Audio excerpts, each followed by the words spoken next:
Hello, everyone, and welcome back to another episode of the Bridging Impact Podcast, the podcast that bridges wisdom from generation to generation. And I'm your host, Coach Furtado. Our guest today is Lisa O'Mara.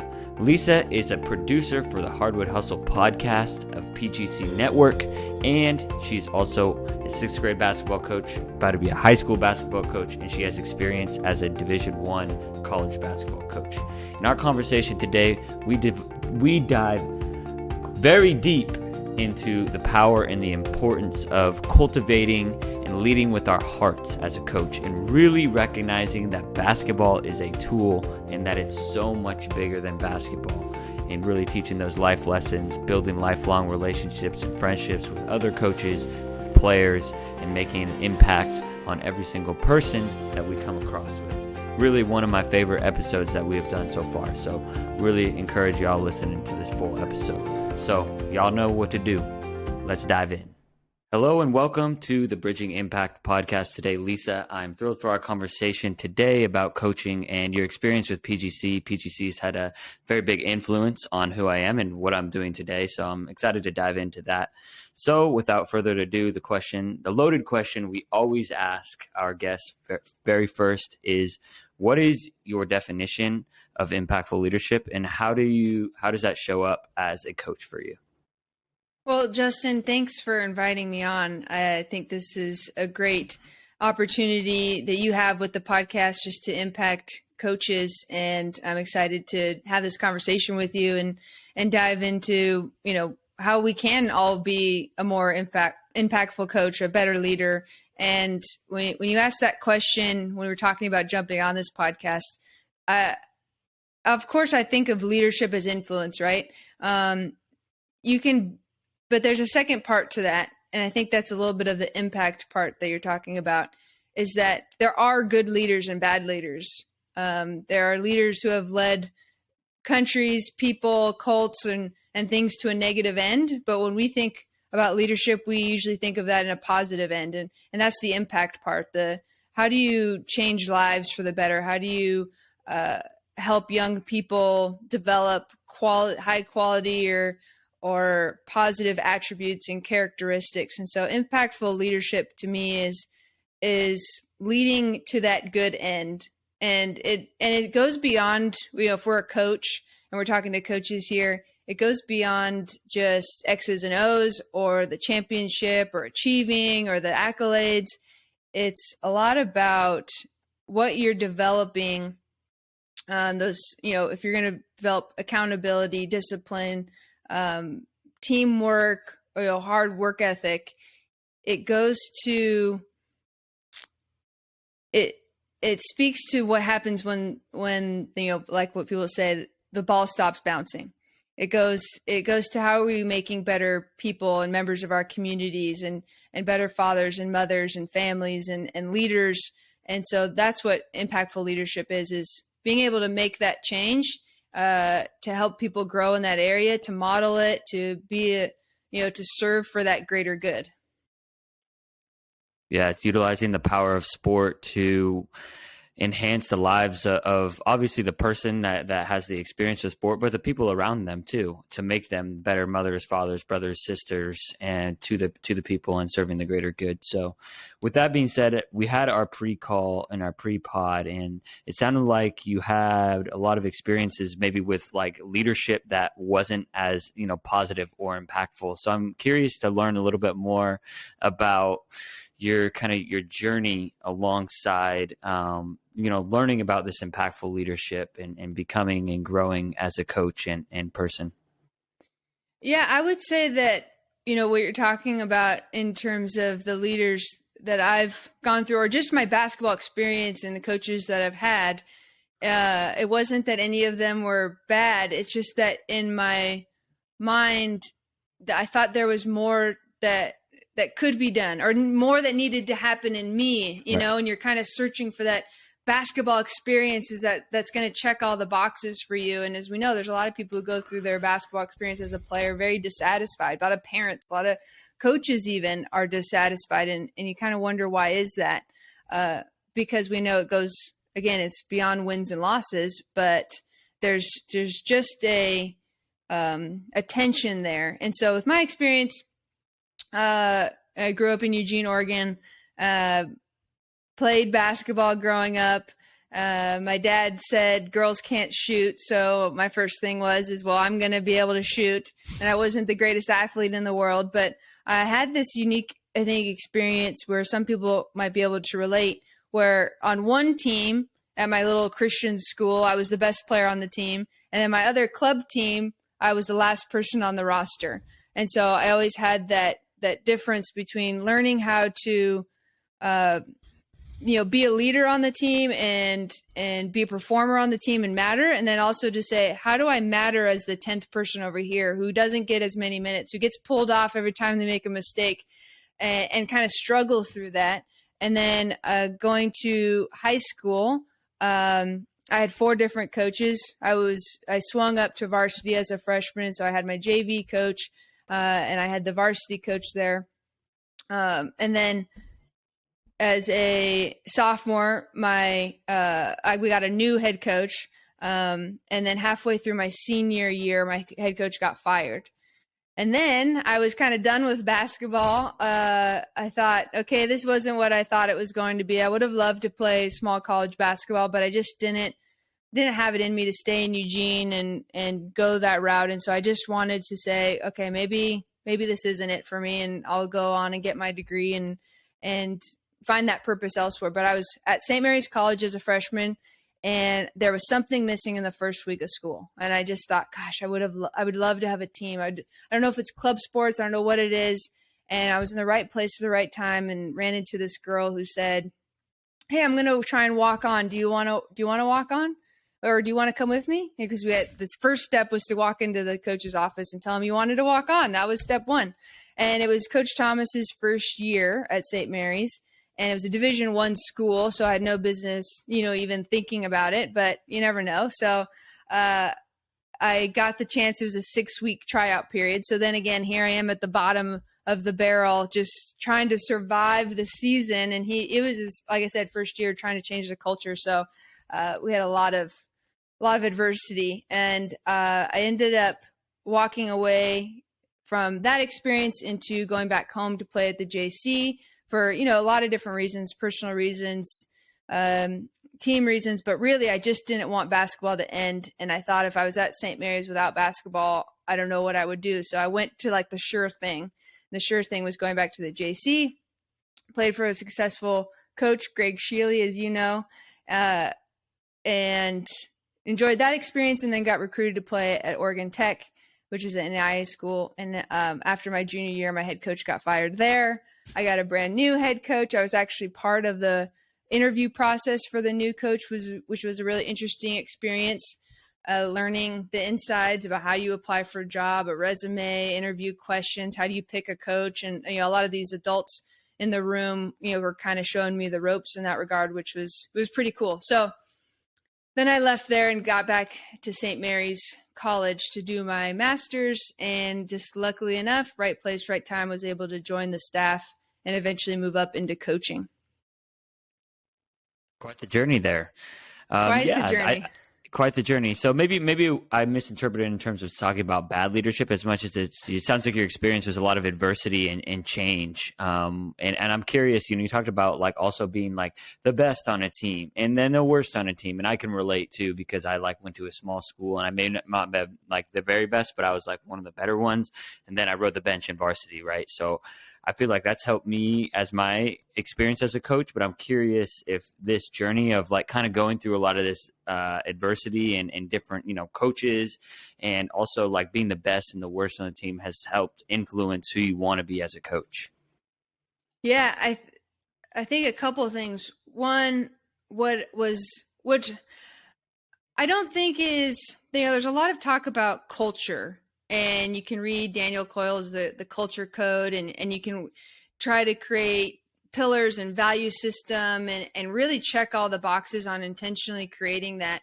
And then there's also this, if you're about the right things and you have the right values, your culture can develop in a really positive way organically. You can just show up and you work hard every day, and your players maybe can't name 5 pillars, but there really are just doing the job and they're coming together, and, you tell them to, work hard together and become a team. And I don't think, with all the things that we put on coaches these days, that's a bad approach. And I would say most of my coaches, that's what we did. We just showed up and we loved basketball and we tried to be together on it.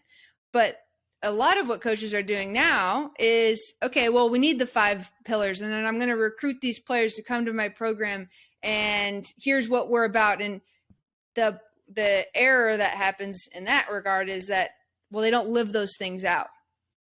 And there obviously is this ideal utopia of, could you have a team where you were all about the 5 things and everybody could name them and everybody was on the same page and we were working towards this end that was beyond ourselves. Because that's what I loved about basketball was, hey, we're all going to come together and we're going to reach for something that we couldn't achieve on our own. So we're learning a lot of things through that adversity, conflict, and performance and sacrifice. But I think that's where it can become really shallow is, are we just sacrificing at the end of the day for the championship that we're all trying to win? Because we know that one team really wins the ultimate championship. Okay, maybe, one at each different level or each different tournament, but it's so few. So what are we doing? Because the chances are we're not going to win it. So I think that's the higher purpose, the higher calling that leaders can. And what I didn't experience as much of is call us to something bigger than ourselves, but that's also bigger than the carrot at the end of the stick. That's bigger than a W as your last game. That's where I think coaches can, one, create purpose and meaning when you have a losing season. They can create purpose and meaning when it doesn't go your way and you're not going to have the pieces to achieve what you thought that season. How many times do you go through basketball and somebody, your best player, gets hurt and everybody just, their energy just starts feeling bad for themselves because they know, well, shoot, we barely had a chance to begin with. Now what's the point? Well, the point was always more than that. And so I actually get really excited about that because I just get excited about investing into people. And that's what, sports is designed to do, is just to go beyond. And I think when you cast that vision and you create that culture and an environment, there's no shortage of motivation. Yeah, that's beautiful. My question is honestly, like, how do you implement that and do that in your daily routine? Is that like at the beginning of practice, you're talking about, post basketball, you're doing that at the end of the practice? How do you kind of like infuse that into, how you coach? So the first way you do it is you have to live it. You have to believe it. It has to be in you as deep as you can and get it. And I think that's an ongoing process. It's an ongoing commitment. It's a constant reflection of where you're at, who you want to be. And then I think the second part is naming that and saying, being able to share with people, this is who I am, this is who I want to be. Because I think those things are what you infuse into your team. As a leader, when you say, hey, this is what the team's going to be about, this is what we're going to do, this is how we're going to do it, those things bleed out from the leader, from the coach. And so they have to be part of you. It's really hard if you were, as a coach, part of a program or a school that wasn't about the same things that you were about. So you kind of, if ideal world is that all those things line up together. And so, actions matter more than words, but being able to articulate it is important because now you're giving a language and communication amongst the group that you can point them to, you can remind them. And as long, if you're living that out, can really have the impact like you're talking about. But I would start. So to me, when you ask the question, I think it starts when you, let's just say, walk in the gym. And then it starts with your first interaction with a player. And then it starts with how you welcome the group. I've seen practices where coaches don't even welcome anybody. You just get down right to basketball, just right, and you think, well, again, what's this for? What's this about? And especially if you're coaching young middle schoolers, high schoolers, college players, they need to be reminded, they need to be led in this area. It's not going to be automatic because everything around them says, well, basketball is either just about me in my experience. Basketball, I do it because it's fun, or I like it, or I'm good at it. And so you have to bring all those individual people, individual humans with their own desires and their own expectations aligned into the group.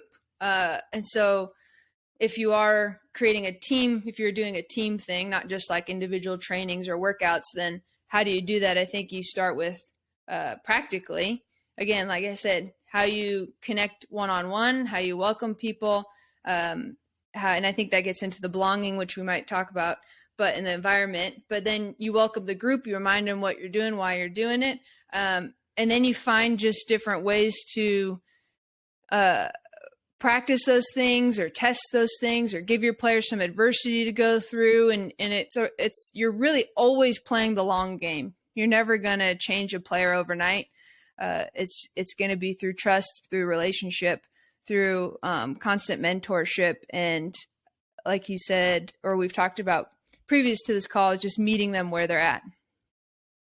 Yeah. No, 100%. And I want to go there right there. But before, I kind of want to summarize in terms of like, you're just really talking about, you got to live it. You got to breathe it. You got to role model it. It's got to come from you first, And I think that's one thing that I've tried to do is I try and give nucks to every single player as they come in the door. And, I listened to some of your podcasts, also the Coach Forward podcast, and I'm learning that I should start asking about something that outside of basketball, sometimes I'm like, you eat dinner before or after practice, like something like so silly and small, but just to like recognize the humanity and the human in them outside.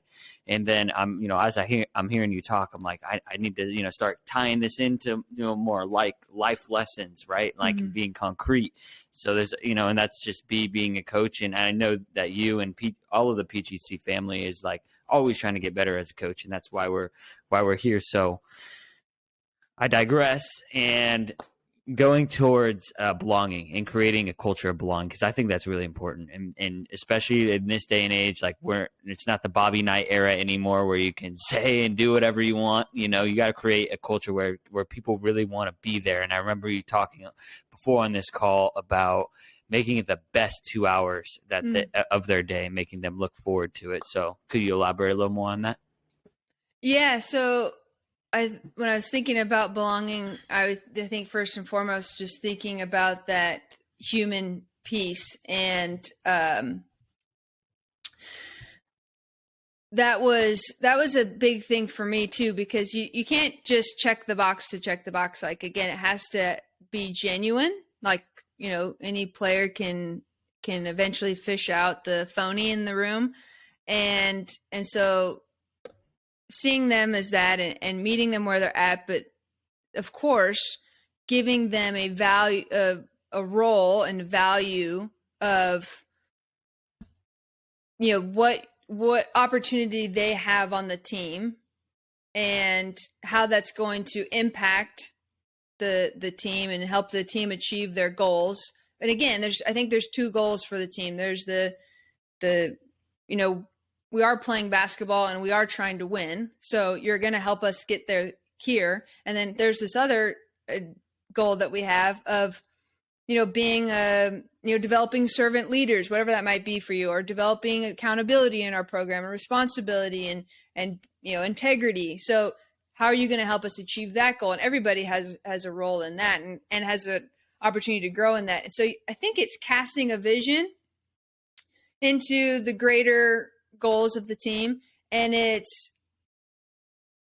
getting excited about it for them, being enthusiastic about their role. And that's where sometimes coaches miss on, well, these 6 people on the team are really going to have the most influence, and I'm going to spend the most of my time pouring into them. And, those 4, we just hope they come along. Well, those 4 people know it. They know that you don't care, even though you sat down with them and told Johnny and Sally that, that they mattered, and you said all the right things, but they can tell you're not as excited. They can tell that it doesn't matter as much to you. And if it doesn't matter as much to you, it's not going to matter to the team. And, that's where the leader has to step in and live it out and share that and believe it themselves, and just remind themselves to like, hey, you got to go check in on the Johnnies and the Sallys. Because again, we're not perfect as leaders. We're going to mess up sometimes. We're going to forget. And so who is that around you as a leader that's supporting you and reminding you?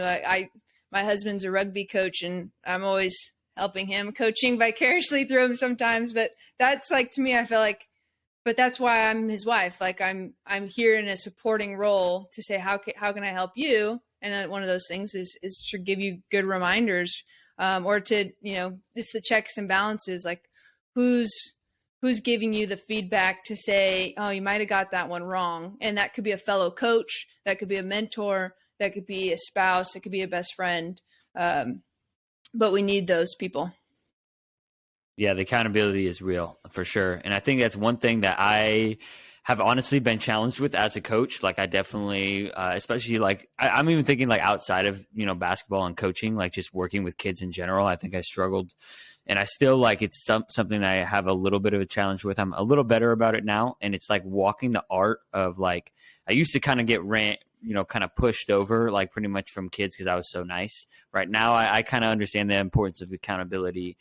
But now I think it's like, how do I do it in a way that's constructive and doesn't just exercise, I'm the coach, I'm in power, I'm in control, right? Like I want to make sure that I'm trying to be intentional with, correcting the behavior and not the person, and what you're talking about, like being a human as a leader, right? Where I'm not a robot perfect leader. And so sometimes like it does come off like maybe a little ego driven or, power hungry. And as a coach, and how do you honestly, I mean, you touch a little bit more, but I'd love to hear you expand a little bit more on how you keep yourself accountable as a coach to make sure you're living it out.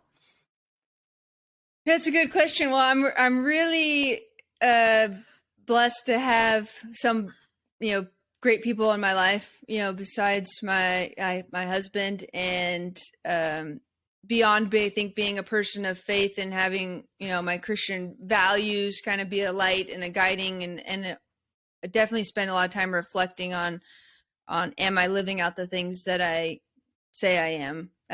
That's really important. So I feel like I do a good job of asking that question, having the time in the morning to stop and pause and reflect, but also, I have TJ and Sam who do the Hardwood Hustle podcast with me, and I work with a regular basis, and some other people within PGC coaching that I would say in general, people are going to have, you can have, like I have coworkers and I have friends, but I'm very lucky to have this basketball community around me. So I can say, hey, I did this drill and this is what went wrong, or, hey, I'm having this experience with my head coach. What would you do in this situation? And so there is one thing to be said for a community of basketball coaches or community of coaches that can really relate to, oh man, yeah, with my 8th grade team, this happened. And, I've had a best player who was our worst leader. So where you can find community specifically in your sport or in coaching, like you said, even with the podcasts that you're doing, the podcasts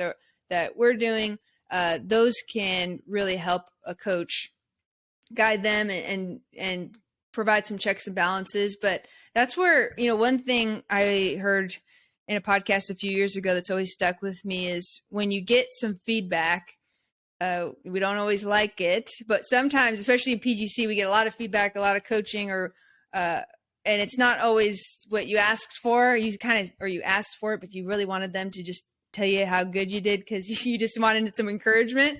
But when you get the negative feedback, to try it on, to say, how is this true? How is somebody on the other side of me seeing me?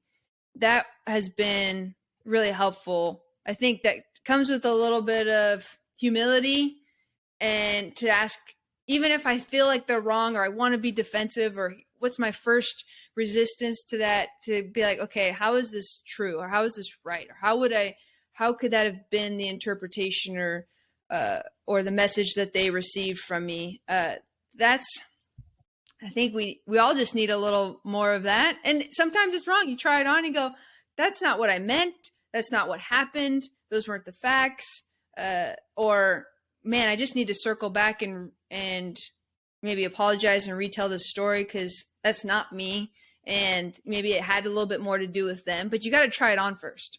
So there's things about, I think having the community of coaches who are engaged in a very similar thing to what you're doing, having obviously the right people in your personal life, but seeking that feedback, asking the questions, and then not being afraid to say, how is this true, and being willing to make a change. Yeah, I think in the moment too is the hardest thing, right? It's like when you get that feedback, and then I have my partner, my girlfriend, always gives me she's the one that's always challenging me. And in the moment, it's like I'm mad. I have my armor on. I'm like, you're wrong. Blah blah Yes. blah. And then a week later, I'm like, fine, you were right. And like honestly, a lot of times in the moment, I know they're right. But I'm like, I'm just like, I don't want to try it on, as you're kind of talking about. So it's so hard. But I do think it's so important to have that basketball community, or the some other people that are listening to this, they also just work with youth and may not coach, but just having that community of people that understand what you're going through and be able to talk through and share those experiences to make yourself because sometimes we could just make ourselves feel like, oh, I'm the only coach with this one player who's great and he's bringing down the vibes of the team, and so I'd love to kind of like shift gears a little bit and talk a little bit about PGC. And I can share a little bit before you go and how it's actually, as I'm kind of going through and thinking about this conversation, like it is played a really significant, had a significant impact on my life because I got cut my JV or junior year. I played JV. I got cut from varsity. I went to PGC camp the next summer and, I worked, I trained, I, learned a lot of really good habits and I ended up making the varsity team. I was stoked. I led the team in high fives and maybe probably leading the team on the bench, but I still, it helped me get me a lot better, helped me understand with basketball IQ. And I don't think I would be as good of a basketball coach now without PGC. So for those that are listening and are like, what in the world is PGC? I'd love for you to share more. Well, that's a lot of pressure because PGC means a lot of things to a lot of people. And I feel like I'm just, in the beginning stages of getting to know it myself. I've been working with them for 3 years now. And PGC basketball, it comes from Point Guard College, which was founded by Dick DeVinzio. And he created kind of an elite level point guard college camp. And it was beginning, it was for point guards. It was for the leaders on your team. The player who had the influence, right? The player who had the ball in their hands the most. So he had been a point guard at Duke and was kind of sharing his way to impact the game, impact players. And he brought on Dina Evans, who was a guard at Virginia, and then got handed off to Mono, who's the current president of the company. And they just do a great job of creating these incredible experiences for young players to go to a 5-day, 4-night camp. And there's more options than that now. They've evolved. And it's more than for just, point guards. It's for any player who wants to get better and grow in their leadership. And we all know that everybody has the ability to be a leader. So they put on the camps and the sessions, and throughout the years, they've influenced and had a lot of coaches who've watched the camp or been involved in the camp or coached in the camp.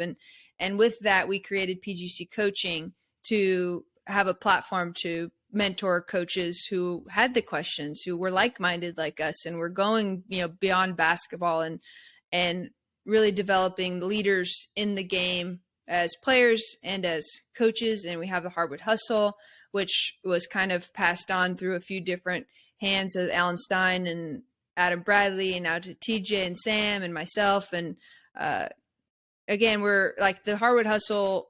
Our mantra is to educate, empower, and encourage. And I think that's very much what PGC basketball does for players. We talk about thinking the game, but it's the same thing is educating players, empowering players, encouraging players. And it's just been an awesome organization to be a part of. And that was one thing as a college coach that just really gave me new energy and new life into what I was doing.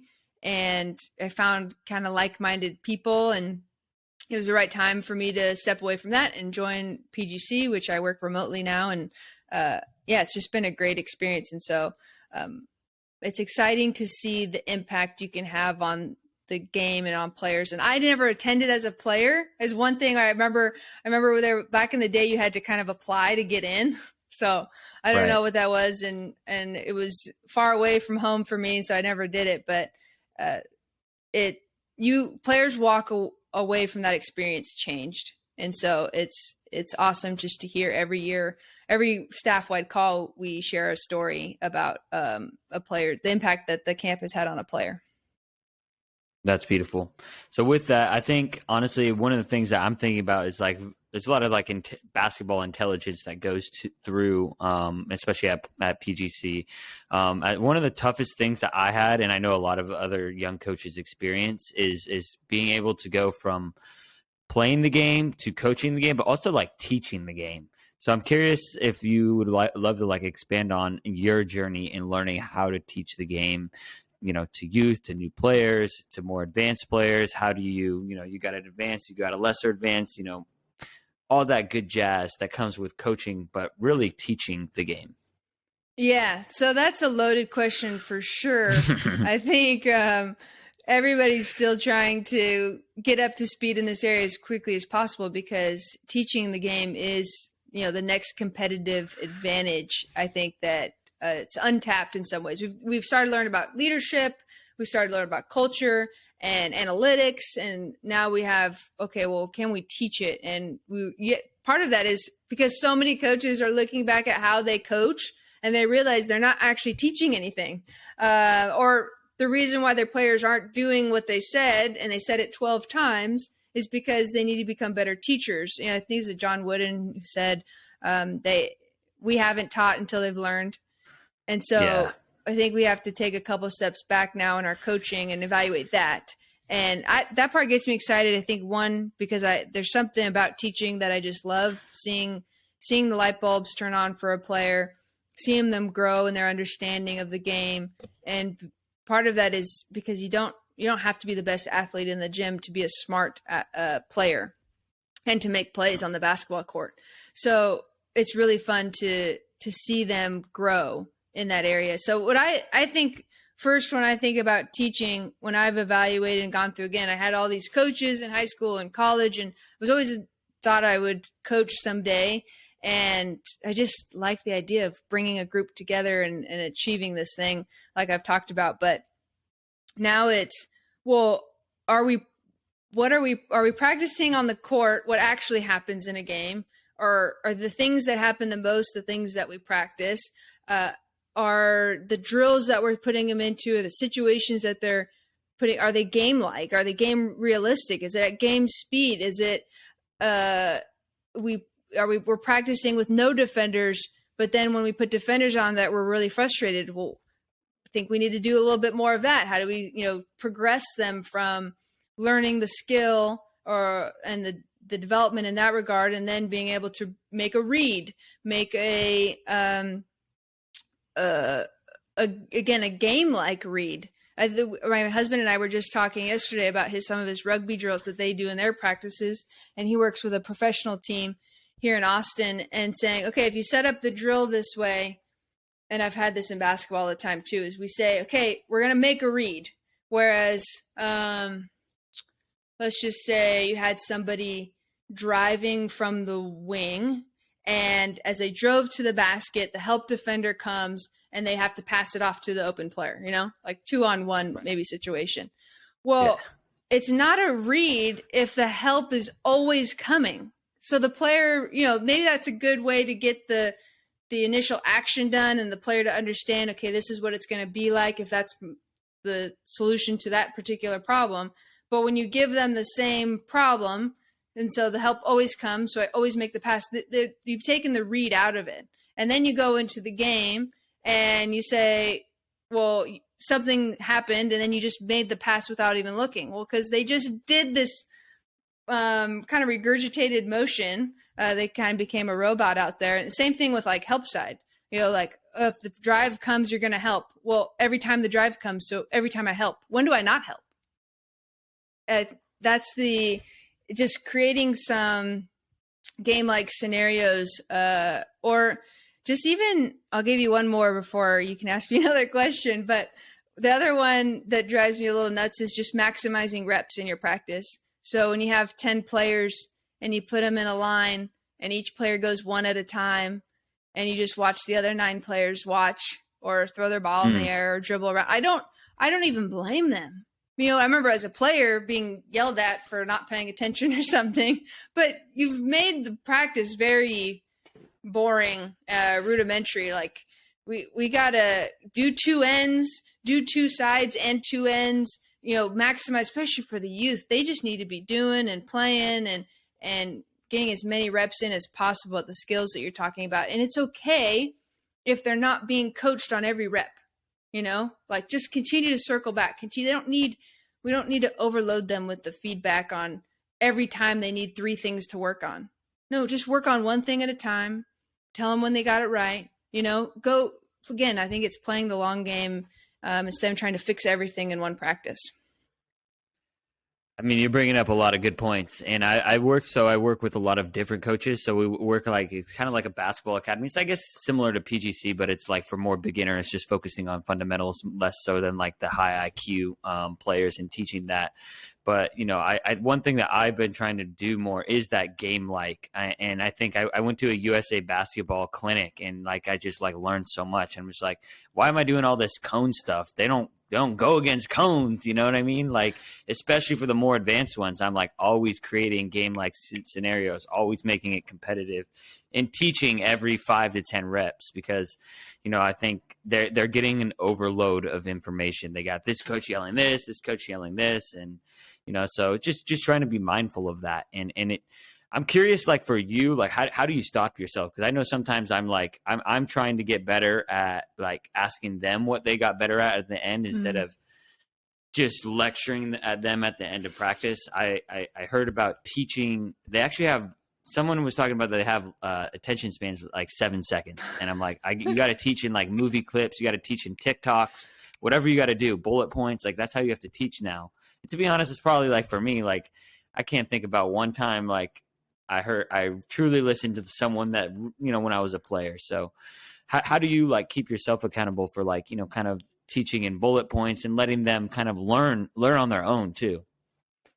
I think a big one for that is preparation. So if you've anticipated the practice, planned it out, you know, put down your points of emphasis, and then thought about, okay, how are they going to screw this up? How are they going to get it wrong? What's Billy going to do? And Olivia going to mess up? And like, because you know, coach, like we all know. And so then you build out your 7 second soundbite before you get there, your feedback, right? And you maybe even before the drill, you tell them what it's going to be. So then you're just giving them reminders, and you've narrowed down your feedback to one word.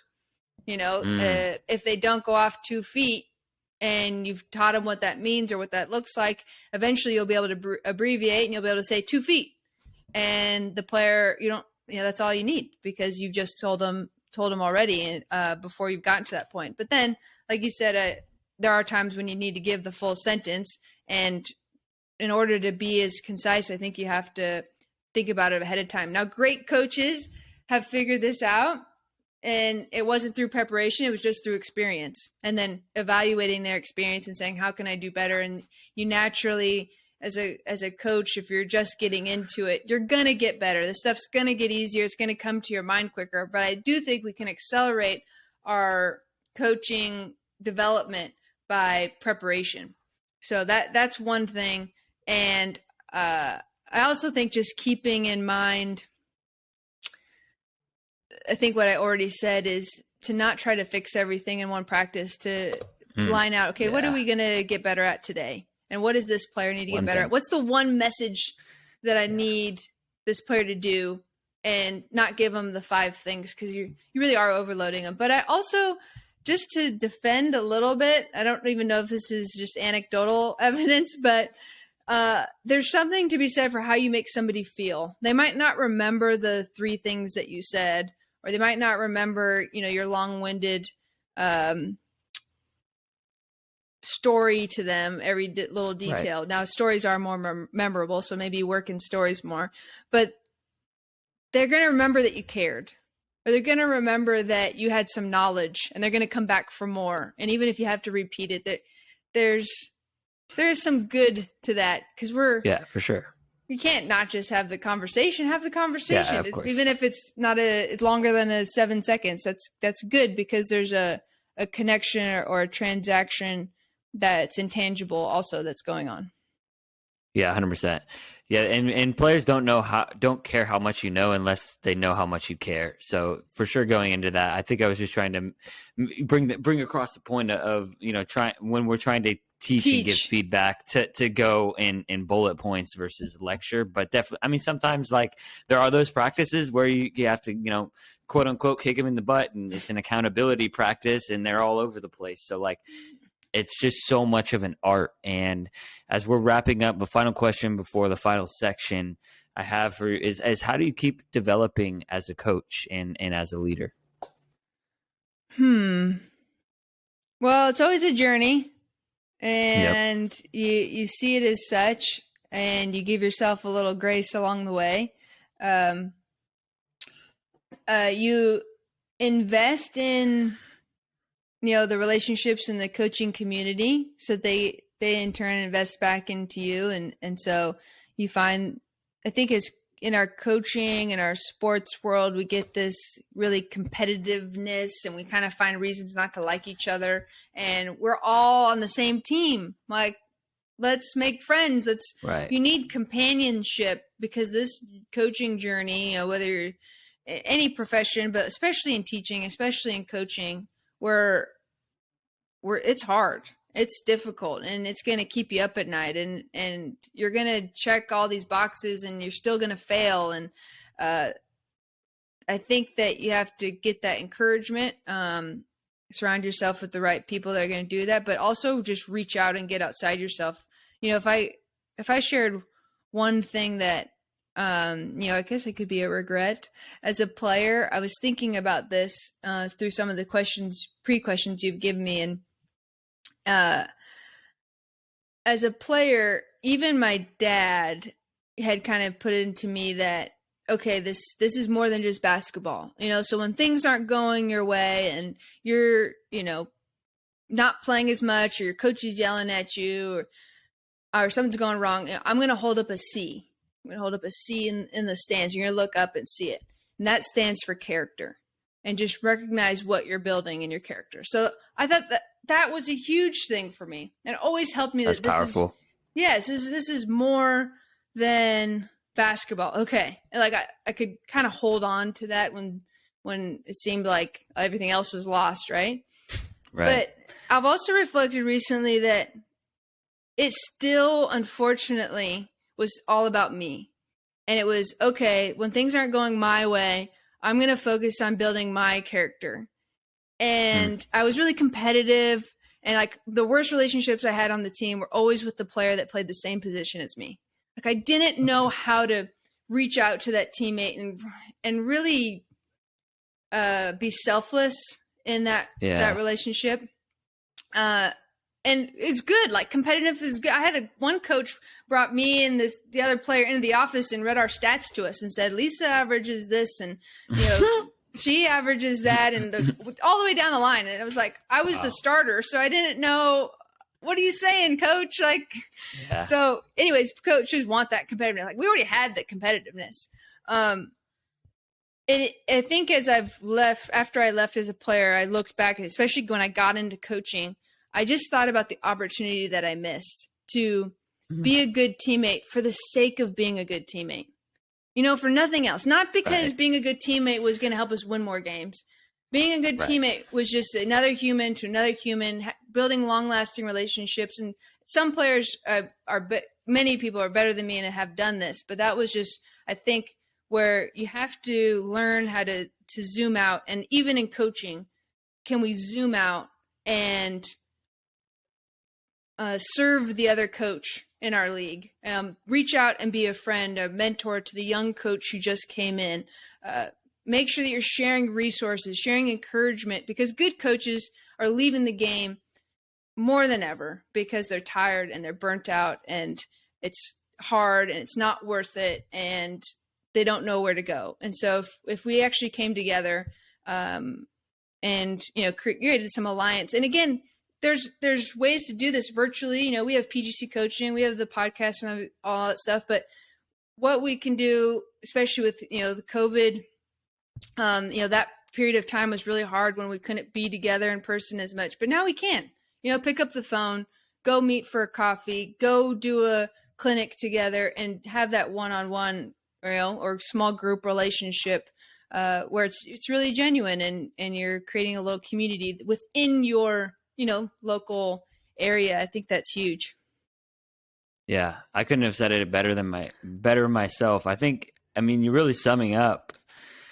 It's bigger than the game, right? Like, I even hear you talking, and I'm thinking about, like, for me as a player, I think I was all right. I was pretty good to my teammates, but what I wasn't good to was the refs, and that's my big growth as a coach, and even as a young coach, I wasn't the best either. I was still learning how to transition there, but now that I've had an opportunity to ref more, I'm like, dang, this is hard. I need to start having the kids do this so they can understand how challenging it is. And that's really where refs are leaving too, right? So we got to be, for sure. Yes, coaches are on the same team, players on the same team, refs are on the same team. Why is it this battle? Why is it we're creating this tension that really doesn't need to be there? Like, everybody hopefully is doing the best job that they can. And for those who aren't, we pray for them, we just have to kind of, again, meet people where they're at and assume the best instead of the worst. No, I love that. Yeah. And honestly, I'm kind of just having like a big light bulb moment that really it is just so much bigger than basketball, right? Like, I think, being friends with coaches in the league and having it, be a friendly battle. And you see it with a lot of these college coaches, on D1 and, on TV, it's, Tom Izzo, Coach K, in the final battles, right? And they're friends. And I think that's awesome. That's super awesome. So, when players and coaches can model this, it's kind of like it starts with us. Then at some point, I hope the parents can start to model this. Yeah, that's a big one. That's a huge one. But right now, I don't think anybody's willing to take that responsibility, and it's really important right now. Is that some of us have to just step up and start sacrificing for that, towards that end goal, the greater good, and lead in that way that hopefully others will follow. Right.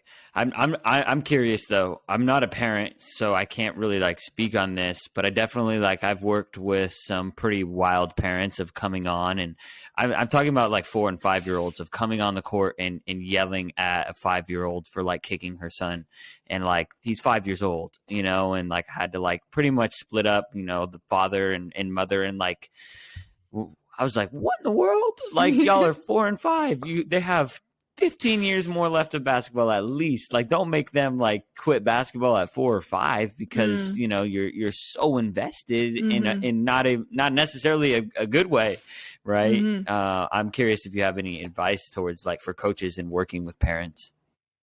Yeah, just do your best. Yeah,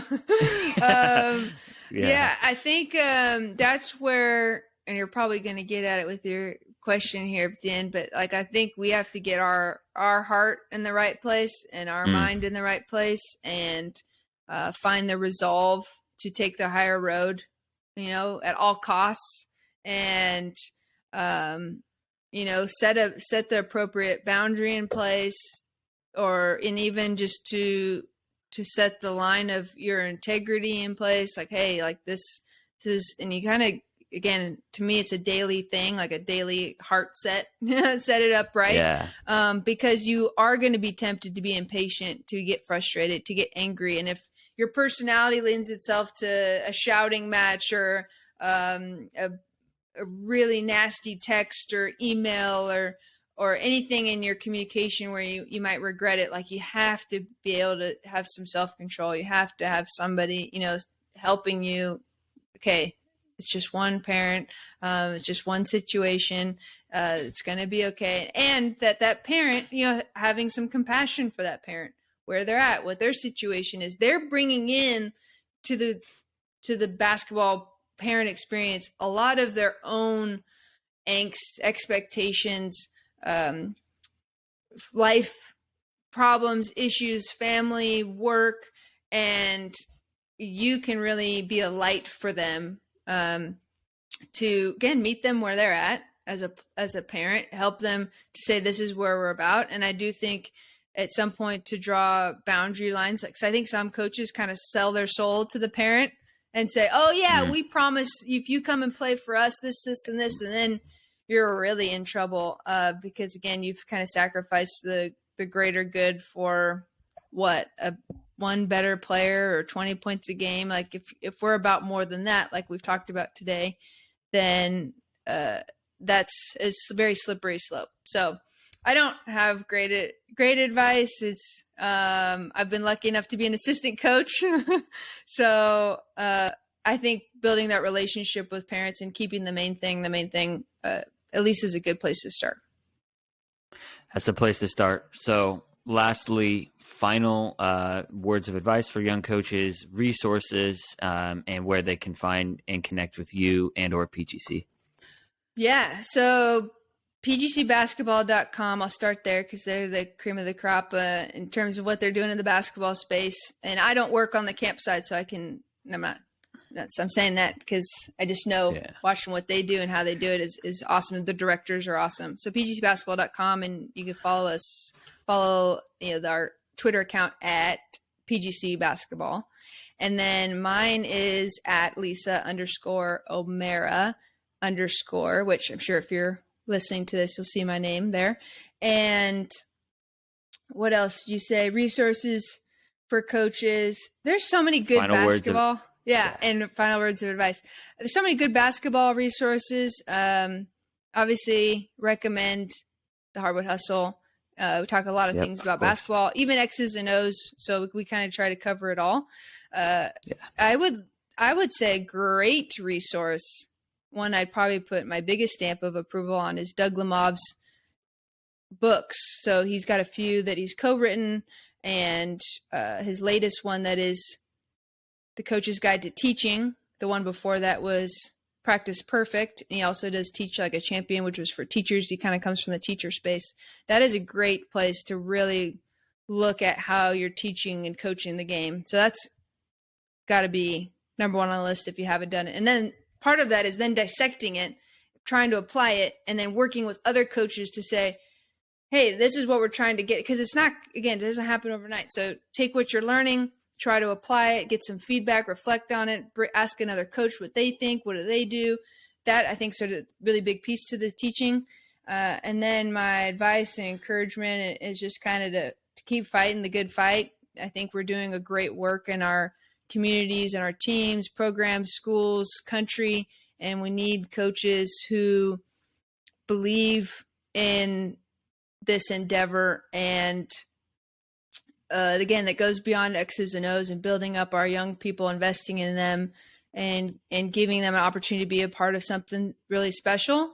And that's just goes with us. Like we talked about leadership, just trying to get better every day and having the humility to do that, and to not say we've arrived, and to not say we're greater than asking for more feedback or, oh, I already got that covered. To really, I think that will, one, build your relationships in coaching and in the game, but also it'll help you get better every day. And there's always something to improve on. And so it's a journey.